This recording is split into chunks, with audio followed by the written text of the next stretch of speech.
મુંબઈના બધા આર્ટિસ્ટો અને કલાકાર પાર્થભાઈ શુક્લ અને નયનભાઈ શુક્લ જેઓ વાગલે કી દુનિયાની અંદર પણ ઘણી બધી વાર આપણને જોવા મળે છે, એમના દ્વારા આજે રજૂ કરવાનું છે. ખાસ અમારો ઉપદેશ છે માનવતા, જીવદયા અને સેવાના કાર્ય.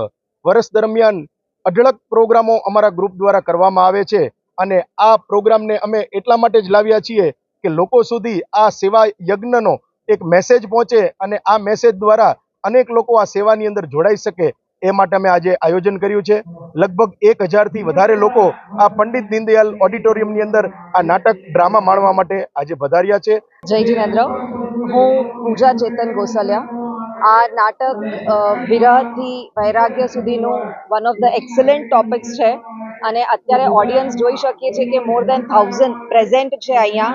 અને જે ટોપિક ખાસ કરીને જે જૈનોને ખૂબ લાગી આવે એવું છે કે ઋષભદેવ ભગવાન ઉપરનું, કે કોઈ જૈનો મિસ જ ના કરે. ટોટલી એક્સાઇટેડ છીએ આ જોવા માટે થઈને અને it is one of the best topics જે અમે લોકો કોઈ પણ વિચાર બી ના કરી શકીએ. So totally waiting for that. And જેનું નામ છે વિરહથી વૈરાગ્ય સુધી. આ નાટક બનાવવાનો મૂળ ઉદ્દેશ્ય જે હતો કે જગવલ્લભ સુરેશ્વરજી મહારાજ સાહેબ, જેમણે આજે ઇનફેક્ટ એમનો દીક્ષા દિવસ પણ છે, એમણે એક સુંદર મજાનું સ્તવન લખ્યું છે જે માતા મરુદેવા અને ઋષભદેવજી વચ્ચેના સંવાદની એક સરસ મજાની ઘટના છે. આપણા સમાજમાં પણ જ્યારે એકનો એક દીકરો હોય ને એકનો એક દીકરો જ્યારે સંયમ પંથે જવા માંગતો હોય તો આપણા સમાજમાં માતા પિતા થોડા ડગી જાય છે.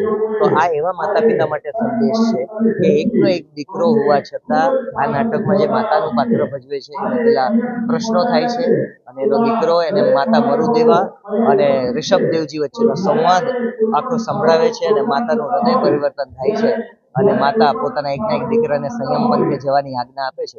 તો આ નાટક જોઈને અમારી ઈચ્છા છે કે ઘણા એવા માતા પિતાને પ્રેરણા મળે અને આ નાટક હસાવે છે, રડાવે છે અને દરેક જૈનીને એક જૈન હોવાનો સાચો અનુભવ અને ગર્વ